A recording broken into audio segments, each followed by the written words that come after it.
एक ही घर के दो दो तीन तीन लोग सिलेक्ट हो गए। कहीं ना कहीं सरकार भी इसमें दोषी है। तकरीबन जब हम किसी ऐसी डिबेट में बैठते हैं तो हम अपनी राय रखते हैं, मगर आज इस डिबेट में ना मैं अपना गुस्सा रख रहा हूँ। एक जनरेशन के भविष्य का, एक परिवार के भविष्य का पूरा जो उन्होंने एक तैयारी, एक सपना देखा है, उसको तहस नहस कर रहे हैं। रिवैल्यूएट कर सकते हैं, रीचेक नहीं कर सकते। तो ये यहाँ तक तो मतलब कमजोरियां हैं सिस्टम। हमने अधिकारी चेंज कर दिए। सिस्टम देखिए आप, सिस्टम चेंज क्यों? क्वेश्चन ही नहीं चेक होता है बच्चों का। और इसके बीच आप ऐसे रूल्स को बच्चों का क्वेश्चन ही नहीं सबसे कि जो जेन्युइन स्टूडेंट्स हैं। आप देखो जो अभी नीट में क्या हुआ, एक ही कोचिंग सेंटर के बच्चों के फुल से फुल मार्क एक ही कोचिंग सेंटर में। तो ये नक्सेस वाली बात होगी ना कि जो जेन्युइन स्टूडेंट है उसको आप बाइफरकेट कैसे करें? इनजेन्युइन और जेन्युइन जो है उसको, जो सही बच्चा है उसका भविष्य खत्म कैसे करेंगे? तो देश का जिस तरह से जो नेटवर्किंग अभी तक लेकर आएंगे, जिस तरह से लोग हैं जब वो रह जाएंगे तो उनकी मेंटल, जिस तरह से ये जो नेटवर्किंग इनकी काम कर रही है, तो ये मुश्किल बात, मतलब एक्सपेरिमेंट हो रही है, चीजों को आप स्ट्रीमलाइन नहीं कर पा रहे। नेशनल एजुकेशन पॉलिसी सबसे पहले के बाद का बच्चा चंडीगढ़ एग्जाम देता है और एक दिन चंडीगढ़ में होगा, दूसरा दिन श्रीनगर होगा। मतलब ये चीजों, आप एजुकेशन पॉलिसी तो ला रहे हैं लेकिन चीजों को ना तो बदल पा रहे हैं ना जमीनी। एक कंपनी जो पेपर जम्मू में करवा रही है, उसने बेंगलोर में करवाया तो उन्होंने ब्लैक लिस्ट कर दिया। ब्लैक लिस्ट हो गया। जो मतलब वही, और बच्चे मांग करते रहे कि भाई उस एजेंसी को कैंसिल करिए।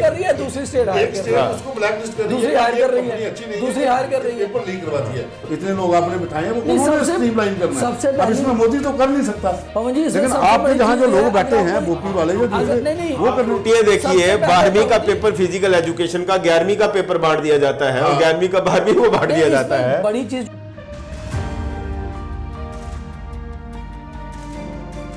पिछले कुछ समय से परीक्षाएं और पेपर लीक मामले भ्रष्टाचार का एक बड़ा जरिया जो है वो बनकर सामने आ रहे हैं और इसके जरिए लोग मोटी कमाई भी कर रहे हैं।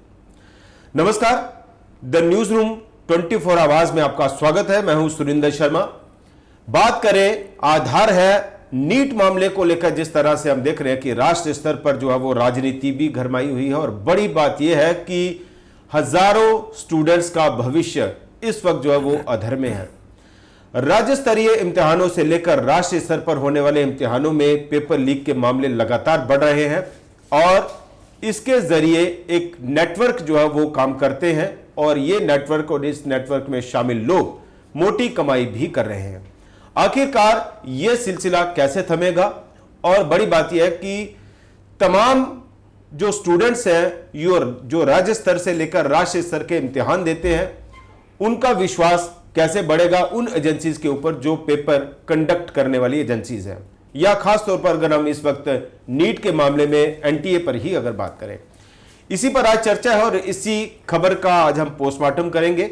और मेहमान हमारे साथ हैं Deepak Khajuria ji, executive editor the news room 24 आवाज के, और इसके साथ ही editor in chief Pawan Sharma जी।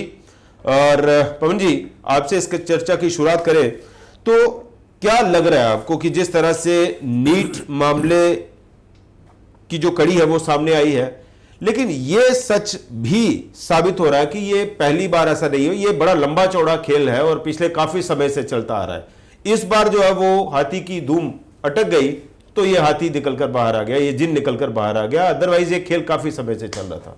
देखिए, अभी लोगों को पता चला नीट का, नेट का, तो ये हाथी की धूम वाला है। आपके जम्मू कश्मीर में हुआ है सब इंस्पेक्टर की भर्ती, जेई मेंस की भर्ती, उनके पेपर लीक हो गए। एक ही घर के दो दो तीन तीन लोग सिलेक्ट हो गए। कहीं ना कहीं सरकार भी इसमें दोषी है। बिना उस एजेंसी के साथ साथ जो डिपार्टमेंट के लोग हैं उनकी मिली भगत के बिना ये काम नहीं हो सकता। और ये इतना बड़ा नेटवर्क है कि इसमें सिक्योरिटी फोर्सेस के अधिकारी भी शामिल हैं, जैसा अभी सब इंस्पेक्टर के मामले में हुआ था। इसमें एजुकेशन डिपार्टमेंट के लोग शामिल हैं, इसमें पॉलिटिकल कनेक्शन वाले लोग शामिल हैं। और ये मामला खाली जम्मू कश्मीर में नहीं, दिल्ली, राजस्थान, हरियाणा, पंजाब, बिहार, उत्तर प्रदेश, अहमदाबाद, मुंबई, बेंगलुरु, यहाँ तक पूरा नेटवर्क जो है वो फैला हुआ है। और ये एक पूरा माफिया है और ये माफिया जो है ये बिना सरकार की छत्र छाया से काम नहीं कर सकता।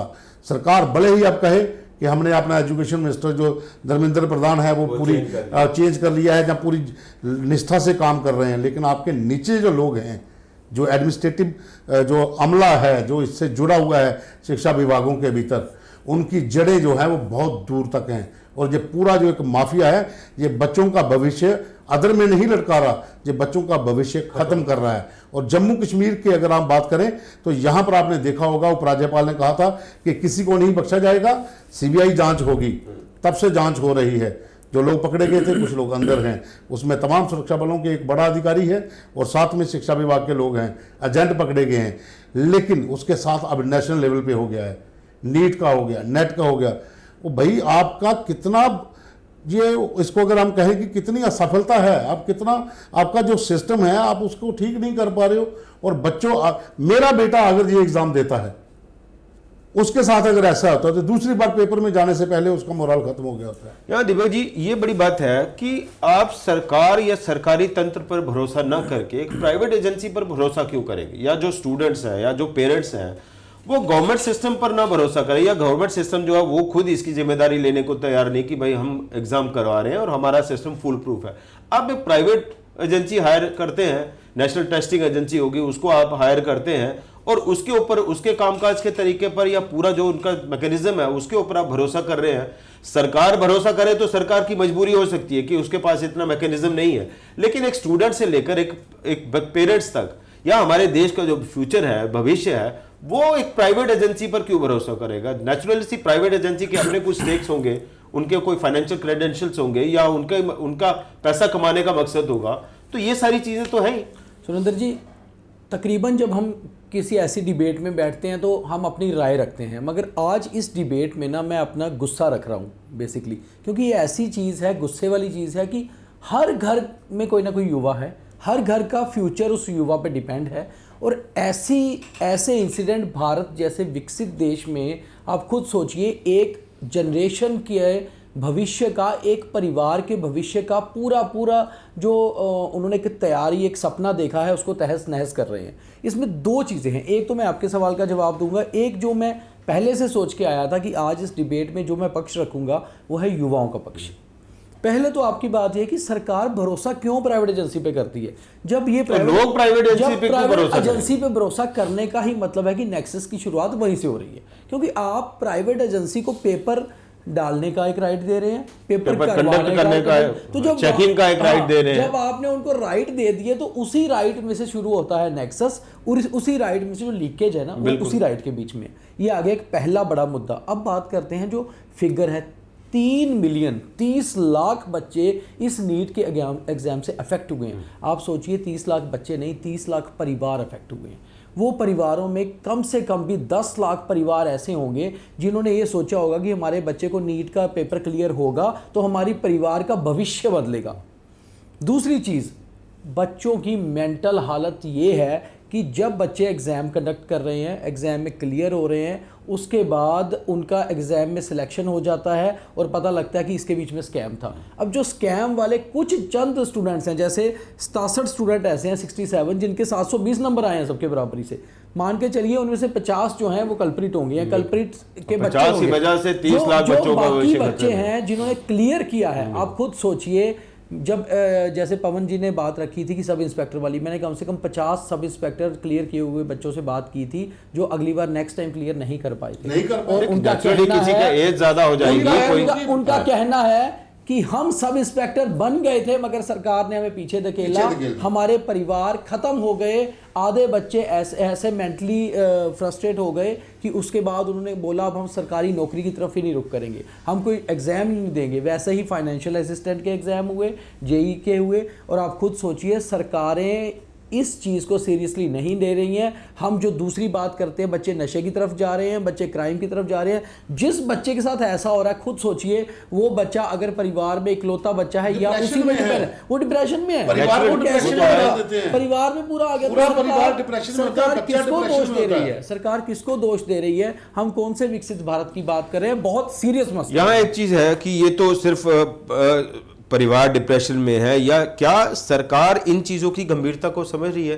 क्योंकि दूसरी तरफ हम देखते हैं कि सरकार पेपर कैंसिल कर दिया, रिक्रूटमेंट प्रोसेस कैंसिल कर दिया, और उसकी भी वाहवाही लेती है कि भाई देखिए हमारी नज़र में आया, हमने रद्द कर दिया।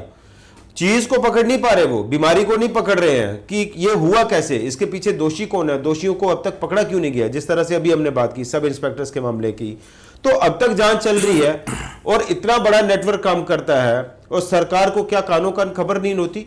और दूसरा मैं इस पर आ रहा हूं कि रिक्रूटमेंट प्रोसेस को रद्द कर देना, उस पर सरकार अपनी शाबाशी लेती है कि हमने रद्द कर दिया, हमारी नजर में आया, हमने कैंसिल कर दिया। बाकी चीजें उसके जो कास्केडिंग इफेक्ट्स है, आपने रद्द कर दिया।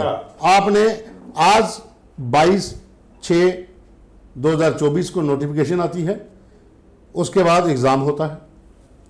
मैं एक स्टूडेंट हूं, मेरी एज ये लास्ट ईयर है, बहुत सारे मेरा ये लास्ट ईयर है। एग्जाम में मुझे सेटिस्फेक्शन है कि मेरा नंबर आ जाएगा, मैंने बहुत बढ़िया पेपर किया। बाद में पेपर लीक का ठप्पा लग जाता है, रिक्रूटमेंट प्रोसेस पूरा कैंसिल। अब नई नोटिफिकेशन आती है, उसके 6 महीने के बाद या 1 साल के बाद, मैं कहाँ गया, उसमें सरकार का कोई ध्यान नहीं। पवन जी, इसके साथ ही मैं बात जोड़ूंगा, ये एक पर्सनल एक्सपीरियंस है। मेरे लेक्चरर रहे हैं मैथ्स के, उनके बेटे का कोई इशू था पीएससी में, जम्मू कश्मीर की पीएससी में। तो मतलब बच्चा इतना कॉन्फिडेंट था कि उसने जो अटेम्प्ट किया उसके उतने नंबर आने ही चाहिए। इशू क्या हुआ कि कुछ सवाल जो है वो अनचेक रह जाते हैं, और पीएससी के रूल है कि आप रीचेक कर सकते हैं द्वारा, मतलब कैलकुलेशन जो है वो उसका टोटल आपका अगर ठीक नहीं बैठ रहा तो वो आप कर सकते हैं।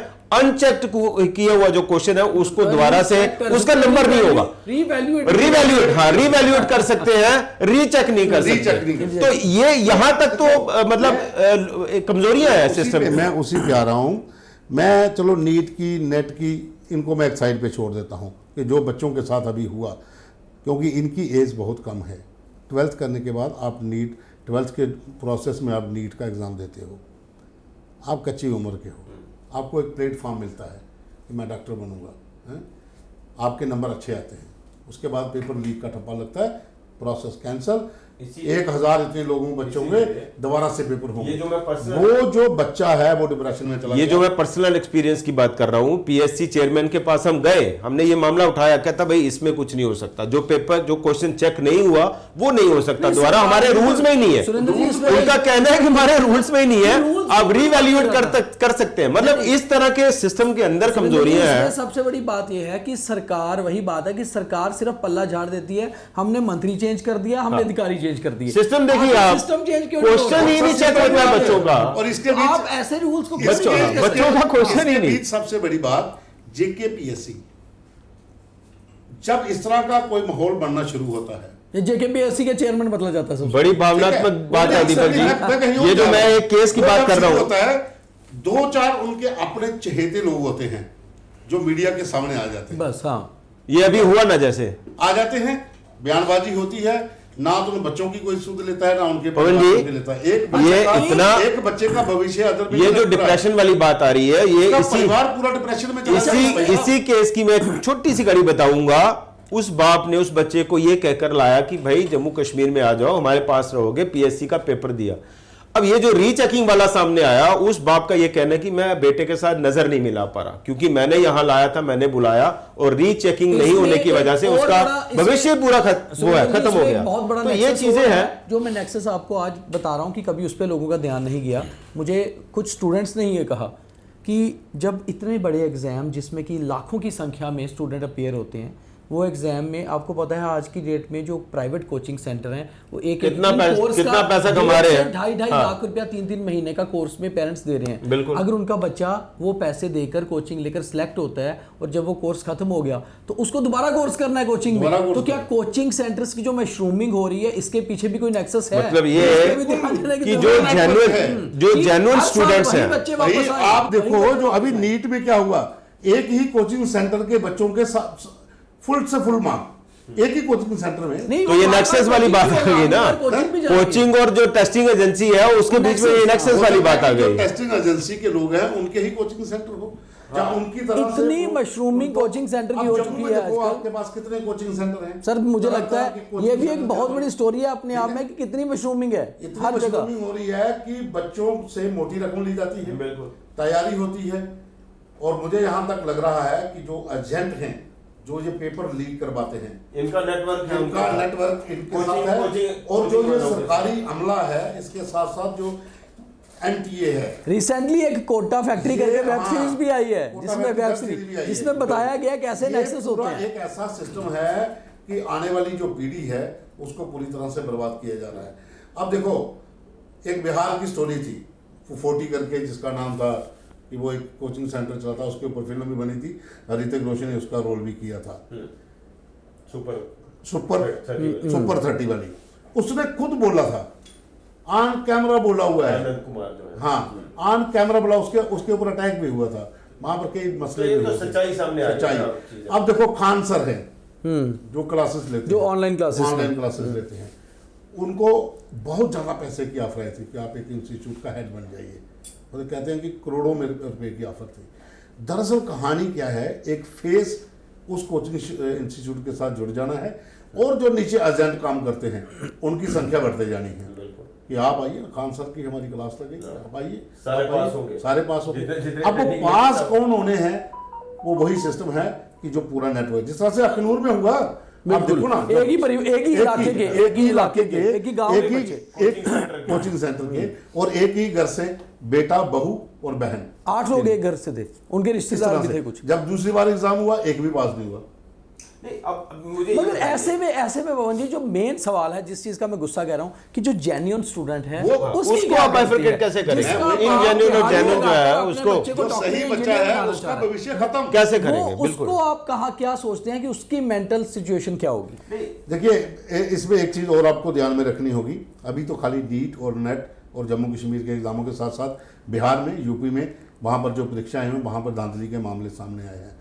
मुझे ये डर सता रहा है कि कहीं हमारी जो एडमिनिस्ट्रेटिव सर्विसेज हैं या पुलिस सर्विसेज हैं, वहां तक पुलिस में तो हो रहा है, यहाँ पर जम्मू कश्मीर नहीं, में ये तो- सब इंस्पेक्टर हाँ, का है। आप कह रहे हैं मैं जो हाँ, कह रहा बड़े हूँ लेवल- कि यूपीएससी वाला, IAS, यूपीएससी वाला, कहीं उस तरफ इन एजेंटों ने रुख कर लिया तो आपके देश का पूरे आप देश खुद का- समझे जिस देश तरह का हालत क्या जिस होगी? तरह से जो कि हम नेटवर्किंग कैसे अभी तक अफसर लेकर आएंगे, जिस और तरह जो से- genuine लोग हैं जब वो रह जाएंगे तो उनकी मेंटल जिस तरह से ये जो नेटवर्किंग इनकी ये- काम कर ये रही तबाही है, की तो ओर ये चला मुश्किल बात तो है नहीं उनके लिए वहां तक पहुंचना। आप देखिए पवन जी, सबसे बड़ी बात यह है कि जब ये लोग कुछ सामने आते हैं, सामने तो बहुत छोटे मछलियां आती हाँ, हैं, बड़े एजेंट छोटे पकड़े लेवल जाते हैं बस। पर वो एजेंट किसके लिए काम कर रहा था ये नहीं पता होता। तो करोड़ों अरबों रुपए का ये इतना बड़ा नेक्सस बनता जा रहा है कि बच्चों के भविष्य और से बड़ा खिलवाड़- आसान तरीका हाँ, है मगर एक कमाई और का। चीज है, मुझे लगता है कि सरकार अगर इसमें सीरियस है, हालांकि ये मोदी 3.0 गवर्नमेंट के लिए मुझे लगता है बहुत बड़ा चैलेंज है। गवर्नमेंट बनते ही सबसे पहला ये स्कैम मामला सामने सामने आया आया। है। अगर ये इस स्कैम को, अगर मोदी जी प्रधानमंत्री बनने के बाद किसी चीज पे सीरियसली काम करना चाहते हैं ताकि वो इन 5 सालों में बता पाए किया, तो मुझे लगता है इस केस को सॉल्व करें, यूथ से रिलेटेड मुद्दा है। स्कैम को सॉल्व करें और ये बताएं कि कौन लोग थे और आज के बाद स्कैम नहीं क्या- है। मुझे एक चीज सिंपल आप दोनों लोग बता दीजिए। मैं जिस चीज पे ऊपर आ रहा हूं, एक पेपर चोरी करने वाला एजेंट पकड़ा जाता है, आप उसको इंटरोगेट करते हो, वो ये तो बताएगा ना, वो नाम तो बताता ही होगा, बताएगा ना किंग पिन कौन है, कि मेरे पीछे नेटवर्किंग कौन क्या है। है, बिल्कुल। जब इंटरोगेशन के बाद आप उसके तक पहुंचते हो, वो भी बताएगा कि मेरे ऊपर कौन है। तो कड़ी जो कहीं से ऊपर वाली कहीं- जो लास्ट पवन जी, लेकिन आप जब नीचे वाले 2 पकड़ते हो, जब वो एक बड़े आदमी का नाम लेता तब है, इंक्वायरी तो नहीं उसके आपकी ऊपर इंक्वायरी नहीं तो होती। उसकी जो एजेंसियां हैं वो वहीं से यू टर्न ले लेती पवन हैं। जी, देश से ड्रग्स चोरियों के मामले और ये एक नए स्कैम इसलिए खत्म नहीं हो रहे क्योंकि यहाँ पर सिर्फ चेन स्नैचर पकड़े जाते हैं, ड्रग पेडलर पकड़े जाते हैं और एजेंट पकड़े जाते हैं। जो किंग पिन है जहाँ से शुरू हो रहे हैं। और एक चीज बोलूं मैं आपको, साल दर साल अगर ये पूरा केस सॉल्व हो तो किंग पिन वही होंगे। वही चीज है ना, वो नए एजेंट लेके आते किंग पिन वाली वो जो बात है, एक बार एक प्रेस कॉन्फ्रेंस होती है गांधीनगर थाने में, 10-20 मोबाइल सामने रखे जाते हैं और प्रेस कॉन्फ्रेंस की जाती है कि हमने मोबाइल पकड़ लिए, लोगों को हैंड ओवर कर रहे हैं। और मैंने सवाल पूछा, भाई 10-20 मोबाइल पकड़े हैं तो 2-4 चोर भी पकड़े होंगे, वो भी बता दीजिए। तो 2-3 पुलिसकर्मी आए, कहते सर चलिए ऊपर चाय पीते। मैं यार, मोबाइल किसी से तो पकड़ा होगा, किसी से पकड़ा, वो बता 10-20 मोबाइल किसी ने यूं तो नहीं छोड़ दिए किसी ने, तो ये हालत है। मतलब पेपर लीक हुआ है तो किसने किया वो नहीं पता। वहां तक नहीं जाएगा कोई। और जो पैसा दिया गया किसने दिया? कहां से आया? करोड़ों रुपए का मामला है। पवन जी, ये एक सवाल है कि क्या सरकार अपनी जिम्मेदारी यही खत्म कर देती है कि हमारे सामने मामला आया, हमने पेपर कैंसिल कर दिए और हमारी जिम्मेदारी खत्म और हम अपनी पीठ भी ठोक रहे हैं कि देखिए हमने रिक्रूटमेंट कैंसिल कर, जिस तरह से जम्मू कश्मीर में हुआ, एलजी साहब ने कहा कि भाई जितने हमारे सामने आए हमने रिक्रूटमेंट कैंसिल कर दिया, कैंसिल कर। तो ये तो सरकार अपनी क्रेडिबिलिटी बता रही है कि भाई हमने तो बहुत बढ़िया काम किया, हमारे सामने आए हमने रद्द कर दिए। देखो इसमें क्या होना चाहिए कि सरकार ऐसे जो केस आते हैं, आपने ठीक अच्छी बात की, आपने सीबीआई को हैंडओवर कर दिया, अच्छी बात है, सीबीआई इसके ऊपर काम कर रही है, लेकिन कितनी देर तक काम चलेगा?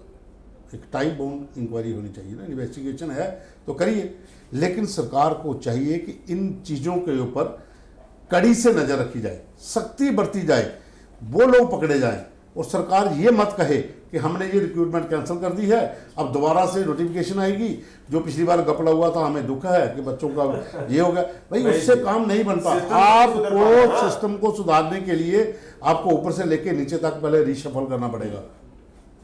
आपको रीशफलिंग की जरूरत है। जब तक आप रीशफल नहीं करोगे, उन लोगों तक नहीं पहुंचोगे जो किंग पिन है, तो ये सिलसिला चलता रहेगा। और मैंने जैसे पहले कहा कि आने वाले कुछ सालों के बाद आपका जूथ जो है वो अंधेरे में होगा। यहाँ एक और चीज़ देख रहे हैं हम कि मोस्टली देखते हैं कि जब भी कोई बड़े इस तरह के मसले होते हैं तो देश के लोगों को देश की सर्वोच्च न्यायपालिका पर बड़ी उम्मीद और भरोसा हो जाता है। इस मामले में अभी सुप्रीम कोर्ट भी कोई वैसा डिसीजन नहीं ले रहा कि युवाओं को थोड़ी राहत मिले और सरकार को थोड़ा झटका। देखिए सबसे पहले तो बहुत बड़ी विडंबना है कि बच्चे 12th क्लियर कर रहे हैं, उसके बाद बेचारे 3 महीने कोचिंग ले रहे हैं और सीधे फिर रुख कर रहे हैं कोर्ट का अपने हक के लिए। तो अब सुप्रीम कोर्ट से ही उम्मीद लास्ट में उनको होती है। मुझे लगता है कि अभी जो मैं आज इस पे कुछ डिटेल्स देख रहा था कि कुछ स्टूडेंट्स के ग्रुप सामने आए हैं, उन्होंने कुछ वकीलों से जो है बात की है और वो कोर्ट पे जाकर केस करने वाले हैं कि आखिर हमारे भविष्य का क्या। तो अल्टीमेटली एक बच्चा जो 12th क्लियर करके कोचिंग के बाद सीधे अपने राइट के लिए कोर्ट जा रहा है, तो आप खुद बताइए जिसकी शुरुआत ही कोर्ट की लड़ाई से हो रही है, आपको लग रहा है अभी भी इस मामले में एक्सपेरिमेंट हो रहे हैं? देखिए अभी जो नेशनल एजुकेशन पॉलिसी नहीं आई, 12वीं के बाद जो है वो बच्चों को कॉलेज में एडमिशन लेने के लिए किसी को चंडीगढ़, किसी को दिल्ली और किसी को राजस्थान जाना पड़ा पेपर देने के लिए। मुझे ये चीज लगती है सरकार समझ नहीं पा रही, ये टाल मटोल हो रही है कि यूथ का जो टाइम है वो। कोई पॉलिटिशियन नहीं है, नहीं तो हर आदमी अपनी पार्टी ने जो पॉलिसी बनाई है उसके साथ बात करता है, सियासी लोग। पर इसमें एक गलत सवाल है ना, इनका जो सवाल था सुरेंद्र जी, मतलब एक्सपेरिमेंट हो रही है, चीजों को आप स्ट्रीमलाइन नहीं कर पा रहे। नेशनल एजुकेशन पॉलिसी सबसे पहले के बाद अरनिया बिश्नाह का बच्चा चंडीगढ़ एग्जाम देता है और एक दिन चंडीगढ़ में होगा, दूसरा दिन श्रीनगर होगा। मतलब ये चीजों आप एजुकेशन पॉलिसी तो ला रहे हैं लेकिन चीजों को ना तो बदल पा रहे हैं ना जमीनी। देखो ये जो पॉलिसीज होती है ना, इस तरह की एग्जाम वहां पे है, दूसरा श्रीनगर में। भाई यहाँ जो आपने इतने बड़े ऑफिस खोले हुए हैं, आपने नए बोपी के चेयरमैन आपके तीसरे दिन बदल देते हो, इतने लोग आपने बिठाए हैं, वो उन्होंने स्ट्रीमलाइन करना है। अब इसमें मोदी तो कर नहीं सकता, लेकिन आपके जहाँ जो लोग बैठे हैं बोपी वाले जो वो करने। देखिए 12वीं का पेपर फिजिकल एजुकेशन का 11वीं का पेपर बांट दिया जाता है और 11वीं का 12वीं को बांट दिया जाता है। बड़ी चीज जो आप कह रहे हैं सुरेंद्र जी, इसमें सबसे पहले तो वही मैं इसलिए शुरू की थी बात की, सियासी लोग तो अपनी पार्टी की पॉलिसियों को सही बताते हैं, मगर देखा जाए हम पत्रकार लोग हैं, जेन्युइन एक आदमी के लिए ये होता है कि अगर एक बिश्नाह का बच्चा है, उसने एग्जाम देना है, जब आज के दौर में जहां आप कहते हैं ऑनलाइन सब कुछ है, तो वो उसको आप इतना सफर क्यों करवा रहे हैं चंडीगढ़ तक? उसका बिश्नाह में ही पेपर हो ना। और नहीं अगर आपके पास वहां पर सुरक्षा चीजें नहीं है तो इसका मतलब में कमी है, उस बच्चे में थोड़ी है। पेपर देने के बावजूद क्यों सफर करवा रहे हैं? पेपर देने के बावजूद जो है वो कॉलेज ने फिर भी उसका मेरिट देखना ही देखना है, उसके मेरिट के आधार पर ही उसको सब्जेक्ट्स मिलेंगे और एडमिशन मिलेगी। तो ये एग्जाम्पल इसलिए हमने दिया कि कुल मिलाकर अब तक जो है वो सरकार चीजों को समझ नहीं पा रही। अब ये जो नीट वाला मामला है, क्या लगता है आपको कि अब इस मामले में होना क्या है? और सबसे बड़ी बात यह है कि ये जो एक नया जरिया बन गया भ्रष्टाचार का, मोटी कमाई का, पेपर सेट करवाइए, लीक करवाइए, अपने कोचिंग सेंटर्स के जरिए करोड़ों रुपया कमाइए, और ये सिलसिला, ये नेटवर्किंग क्या लगता है आपको कि टूटेगी या इसके ऊपर कोई कुठाराघात होगा? जो अभी अब आखिर में मैं तो इतना ही कहूंगा कि सरकार अगर चाहे तो दूध का दूध, पानी का पानी सफाई कर हो सकती सकता है है और बढ़िया सफाई हो सकती है। लेकिन अफसोस की बात है कि एक बच्चा जिसने अभी स्कूल खत्म किया है 12th का, उसको कोर्ट में जाना पड़ रहा है, जहां उसको टेलीविजन पे न्यूज़ देखनी पड़ रही है कि इतने बच्चों के फिर से पेपर होंगे। उसका मोरल डाउन हो रहा है, वो उसका भविष्य अंधकार में न चला जाए। सरकार को कड़ाई से इसके ऊपर काम करना होगा, सख्ती बरतनी होगी, नहीं तो आने वाली पीढ़ी जो है वो आपको बत्तीगुल। तो ये दूसरा ये कि जो प्राइवेट टेस्टिंग एजेंसीज है उनके ऊपर भी सरकार थोड़ा कम भरोसे करे, अपने सिस्टम को थोड़ा देखिए, ठीक करे, मैकेनिज्म बनाए। सरकार खुद से क्यों नहीं टेस्ट करवा रही? वही चीज है ना, प्राइवेट एजेंसी को हायर करना क्यों है? वही क्या चीज कारण है? मतलब बड़ी चीज तो ये है अगर आपको उनको हायर करना है या तो आप फिर एक अलग से बोर्ड बना दीजिए, आप एक अलग सेपरेट बोर्ड बना दीजिए जो आपको नॉन गवर्नमेंट हो, आप उनको बना के आप उनकी बात करें। आप जाते जाते मैं एक चीज और बता दूं, एक कंपनी जो पेपर जम्मू में करवा रही है उसने बेंगलोर में करवाया तो उन्होंने ब्लैक लिस्ट कर दिया। ब्लैक लिस्ट हो गया। जो मतलब वही और बच्चे मांग करते रहे कि भाई उस एजेंसी को कैंसिल करिए। दूसरी स्टेट हायर एक स्टेट उसको ब्लैक लिस्ट कर रही है, दूसरी हायर कर रही कंपनी है, अच्छी नहीं दूसरी हायर कर रही है, पेपर लीक करवाती है, वो दोबारा से उसी को मिलता है काम। जम्मू कश्मीर की गवर्नमेंट कहती है मोस्ट वेलकम, टूरिज्म सेक्टर में आपका स्वागत है, यहाँ पे आप आइए, यहाँ पर आप पेपर ये वही हो रहा है जी, एक जगह के स्मार्ट मीटर फेल हो गए दूसरी स्टेट में बेचे जाते हैं। ये चीज है। और बड़ी बात यह है कि हमें लगता है जिस तरह से दीपक जी ने भी बीच में कहा कि पीएम मोदी के लिए इस कार्यकाल का सबसे बड़ा चैलेंज और सबसे बड़ी चुनौती है कि देश के लाखों युवाओं के भविष्य को किस तरह से वो बचा पाते हैं। और ये जो एक नेटवर्क काम कर रहा है, राज्य स्तर से लेकर राष्ट्रीय स्तर के इम्तिहानों में जो है वो अलग अलग नेटवर्क जो है वो ये काम कर रहे हैं, पेपर सेट होते हैं, लीक होते हैं, उनके अपने जो सेटिंग वाले बच्चे होते हैं वो पास हो जाते हैं, कोचिंग सेंटर जो है वो करोड़ों की कमाई कर रहे हैं। इस नेटवर्क को तोड़ना सबसे बड़ी चुनौती, और हमें लगता है कि अगर पीएम मोदी इस दिशा में कोई बड़ा ठोस कदम उठाते हैं तो देश के करोड़ों युवाओं का विश्वास जीतने में वो कामयाब होंगे और इस गंदगी को भी दूर करने में कामयाब होंगे। अब देखना होगा कि सरकार कितनी जल्दी और किस तरह से इस मामले को कितनी गंभीरता के साथ लेती है और देश के लाखों करोड़ों युवाओं के विश्वास पर किस तरह से जीत हासिल करती है। फिलहाल इतना ही, नमस्कार।